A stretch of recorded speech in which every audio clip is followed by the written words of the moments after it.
اسی طریقے سے عیسائیوں کے ساتھ بھی ایک مرتبہ اللہ کے نبی صلی اللہ علیہ وسلم کے بارے میں آتا ہے قرآن مجید میں کہ عیسائیوں کے ساتھ بھی مباہلہ کرنے کا اللہ تعالیٰ نے حکم دیا۔ عیسائی اسی طریقے سے نجران کا ایک وفد آیا تھا، ایک جماعت نجران کی اللہ کے نبی کے پاس آئی تھی۔ اللہ کے نبی نے دلائل پیش کیے کہ دیکھو انجیل میں میرے بارے میں آیا ہے، یہ آیتیں ہیں، یہ چیزیں ہیں۔ جب ساری نشانیاں بتلائیں اس وفد نے جان بوجھتے ہوئے ماننے کے لیے تیار نہیں ہوئے۔ تو اللہ کے نبی صلی اللہ علیہ وسلم پر آیتیں نازل ہوئیں، فمن حاجک فی من بعد ما جاءک من العلم۔ اللہ نے فرمایا ان کے پاس علم ہونے کے باوجود آپ سے حجت کرتے ہیں، آپ سے بحث کرتے ہیں، تو آپ انہیں مباہلے کی دعوت دیجیے کہ وہ اپنے عورتوں کو، اپنے بچوں کو لے کر خود بھی میدان میں آ جائیں۔ ہم اپنی عورتیں، اپنے بچے اور ہم خود میدان میں آ جائیں گے، دونوں ایک دوسرے پر بددعا کرتے ہیں، جو اس میں کامیاب ہو جائے گا وہ باقی رہ جائے گا۔ آتا ہے روایتوں میں کہ عیسائیوں کے آپس میں کچھ لوگوں نے کہا کہ یہ نبی ہیں، اگر ان کے ساتھ تم نے مباہلہ کیا تو تمہارے ختم ہونے میں، بربادی میں کوئی شک نہیں ہے۔ ہم جانتے ہیں کہ یہ حق ہیں، ان کے سامنے خامخواہ بحث زیادہ نہ کرو، وہ جو کہتے ہیں اس کو مان لو۔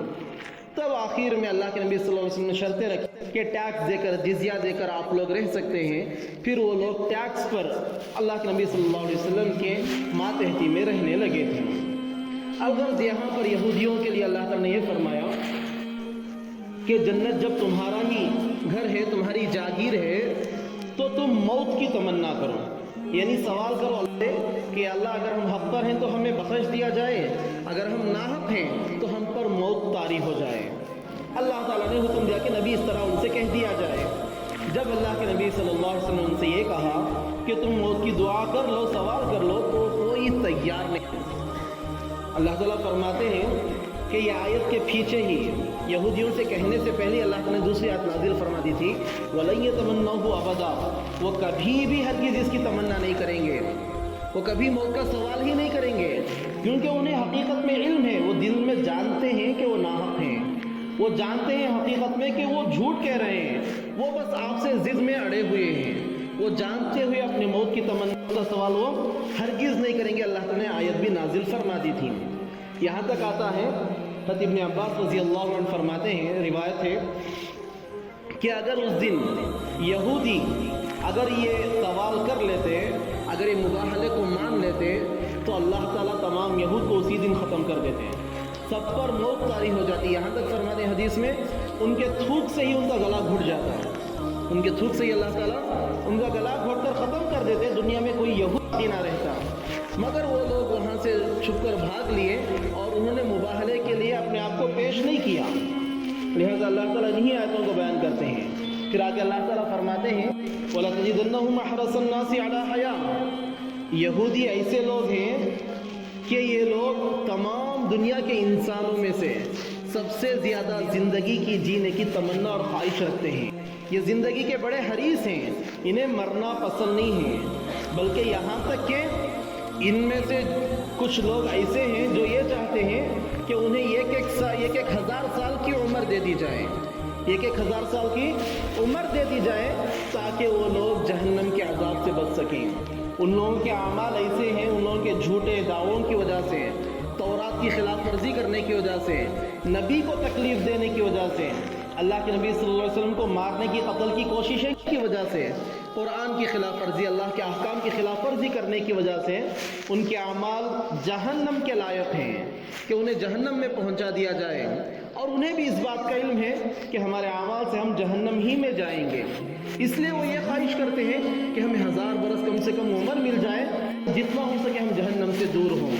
تو اللہ تعالیٰ فرماتے ہیں کہ 1000 نہیں، جتنی بھی زیادہ عمریں دے دی جائیں، جہنم کے عذاب سے تو تم بچنے والے نہیں ہو، وہ تو تمہیں ضرور مل کر ہی رہے گا۔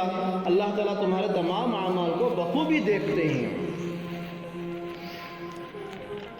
آیتوں سے ترجمہ جوڑتے ہیں، اللہ تعالیٰ فرماتے ہیں وَإِذَا قِيلَ لَهُمْ آمِنُوا بِمَا أَنزَلَ اللَّهُ، اور جب یہودیوں سے کہا گیا کہ ایمان لاؤ اس چیز پر جو اللہ نے نازل کیا ہے، یعنی قرآن پر، قالوا، تو انہوں نے کہا نؤمن بما انزل علینا، ہم ایمان رکھتے ہیں اس چیز پر جو ہم پر نازل کی گئی، یعنی کہ تورات، ویکفرون بما وراء، اور اس کے علاوہ جو چیزیں اتری ہیں اس کا انکار کرتے ہیں۔ وَهُوَ الْحَقُّ مُصَدِّقًا لِمَا مَعَهُمْ، حالانکہ وہ حق ہے، برحق ہے، تصدیق کرنے والی ہے اس چیز کی جو ان کے پاس ہے۔ قُلْ فَلِمَ تَقْتُلُونَ أَنْبِيَاءَ اللَّهِ مِنْ قَبْلُ إِن كُنْتُم مُؤْمِنِينَ، نبی جی ان سے کہہ دیجئے کہ اگر تم پکے ایمان والے ہی تھے تو تم انبیاء کو کیوں قتل کرتے تھے؟ وَلَقَدْ جَاءَكُم مُوسَىٰ بِالْبَيِّنَاتِ، اور تحقیق کے موسیٰ علیہ السلام واضح نشانیاں معجزات کے ساتھ تمہارے پاس آئے۔ ثُمَّ اتَّخَذْتُمُ الْعِجْلَ مِن بَعْدِهِ، پھر بھی تم نے اس کے بعد بچڑے کو اپنا معبود بنا لیا۔ وَأَنْتُمْ ظَالِمُونَ، حالانکہ تم اپنی جانوں پر ظلم کرنے والے تھے۔ وَإِذْ أَخَذْنَا مِيثَاقَكُمْ وَرَفَعْنَا فَوْقَكُمُ الطُّورَ، اور یاد کرو اس وقت کو جب کہ ہم نے تم سے ایمان لیا، وعدہ لیا۔ وَرَفَعْنَا فَوْقَكُمُ الطُّورَ، اور ہم نے کوہ طور کو لا کر تم پر کھڑا کر دیا۔ خُذُوا مَا آتَيْنَاكُمْ بِقُوَّةٍ وَاسْمَعُوا، کہ مضبوطی سے تھام لو ان احکامات کو جو ہم نے تم پر اتارے ہیں۔ وَاسْمَعُوا، اور غور سے سن لو۔ قَالُوا سَمِعْنَا وَعَصَيْنَا، تو انہوں نے کہا کہ ہم نے سنا اور نافرمانی کی۔ وَأُشْرِبُوا فِي قُلُوبِهِمُ الْعِجْلَ بِكُفْرِهِمْ، اور ان کے کفر کی سزا میں، پاداش میں، ان کے دلوں کے اندر بچڑے کی محبت پلا دی گئی تھی۔ قُلْ بِئْسَ مَا يَأْمُرُكُمْ بِهِ إِيمَانُكُمْ إِن كُنتُم مُؤْمِنِينَ، نبی جی ان سے کہہ دیجئے کہ اگر تم حقیقی مومن ہی ہو تو تمہارا ایمان تمہیں جن چیزوں کا حکم دیتا ہے وہ بہت بری چیزیں ہیں۔ قُلْ إِن كَانَتْ لَكُمُ الدَّارُ الْآخِرَةُ عِندَ اللَّهِ خَالِصَةً مِّن دُونِ النَّاسِ، نبی جی ان سے کہیے کہ اگر آخرت کا گھر یعنی کہ جنت، آخرت کا گھر خالص تمہارے لیے ہے اللہ کے پاس دوسروں کے علاوہ، فَتَمَنَّوُا الْمَوْتَ إِن كُنتُمْ صَادِقِينَ، اگر تم اپنے دعوے میں سچے ہو تو تم موت کی تمنا کرو۔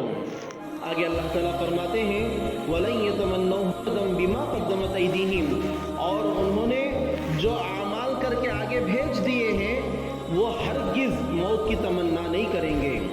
وَاللَّهُ عَلِيمٌ بِالظَّالِمِينَ، اور اللہ تعالیٰ ظالمین کو بخوبی جانتا ہے۔ وَلَتَجِدَنَّهُمْ أَحْرَصَ النَّاسِ عَلَىٰ حَيَاةٍ، نبی جی آپ انہیں تمام انسانوں سے زیادہ زندگی کا حریص پائیں گے۔ وَمِنَ الَّذِينَ أَشْرَكُوا، حتیٰ کہ مشرکین سے زیادہ وہ زندگی کے حریص ہوں گے۔ یہاں پر اللہ تعالیٰ سمجھانا چاہ رہے ہیں جو مشرک تھے انہیں آخرت کا یقین نہیں، مرنے کے بعد کی زندگی کا یقین نہیں تھا، مگر پھر بھی وہ اپنے باطل بتوں کے لیے، باطل خداؤں کے لیے میدان میں آ کر لڑتے تھے، اپنی جانیں اپنے خداؤں کے لیے دیتے تھے، وہ زندگی کے حریص نہیں تھے۔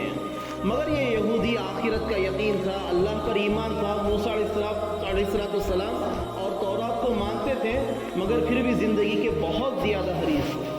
لہذا اللہ تعالیٰ فرماتے ہیں وَمِنَ الَّذِينَ أَشْرَكُوا، حتیٰ کہ مشرکین سے زیادہ حریص۔ يَوَدُّ أَحَدُهُمْ لَوْ يُعَمَّرُ أَلْفَ سَنَةٍ، ان میں سے ہر ایک شخص اس بات کی خواہش کرتا ہے کہ وہ اسے 1000 برس کی عمر دے دی جائے۔ وَمَا هُوَ بِمُزَحْزِحِهِ مِنَ الْعَذَابِ أَن يُعَمَّرَ، حالانکہ بات یہ ہے کہ اتنی لمبی عمر کا دیا جانا بھی اسے عذاب سے بچانے والا نہیں ہے۔ وَاللَّهُ بَصِيرٌ بِمَا يَعْمَلُونَ، اور اللہ تعالیٰ خوب دیکھنے والا ہے ان تمام اعمال کو، ان تمام کرتوتوں کو جو وہ لوگ کرتے ہیں۔ ان آیتوں کے اندر 3-4 آیتیں پرانی ہیں کہ جن کے بارے میں تفسیر گزر چکی ہے۔ ان کے اندر جو چیزیں ہمارے لیے جاننے کی اور ماننے کی وہ یہ ہیں کہ اللہ تعالیٰ کے احکامات کے آگے، اللہ تعالیٰ کے حکموں کے آگے جب حکم آ جائیں تو ہمیں یہ کہنا چاہیے کہ ہم اللہ تعالیٰ کے حکم کو سنتے ہیں اور اس کو مانتے ہیں، عمل کرتے ہیں۔ دل میں جب بھی کوئی بھی حکم آ جائے، بعد میں عمل ہمارا جو بھی ہو، پہلے نیت ہماری یہ ہو کہ ہم سنیں گے اور اس پر عمل کریں گے۔ سمعنا و اطعنا، صحابہ نے یہی کہا تھا کہ ہم سنتے ہیں اور اس کی اطاعت کرتے ہیں، مانتے ہیں، مگر بنی اسرائیل نے کہا سمعنا و عصینا، کہ ہم سنتے ہیں اور اس کی نافرمانی کرتے ہیں۔ لہذا پہلے احکام کو سننے کے بعد عمل کی نیت کرنی چاہیے، چاہے اور اس کے بعد اللہ تعالیٰ سے عمل کی توفیق بھی مانگنی ہے۔ پھر حالات کی وجہ سے انسان نادان اور کمزور ہے، اگر کچھ غلطی پیشی ہو گئی تو اللہ رب العزت معاف فرمانے والے ہیں۔ اللہ تعالیٰ سے دعا کہ اللہ تعالیٰ ہم تمام کو اپنی باتوں کو سمجھ کر اس پر عمل کرنے کی توفیق عطا فرمائے. آمین. وآخر دعوانا الحمد للہ رب العالمین.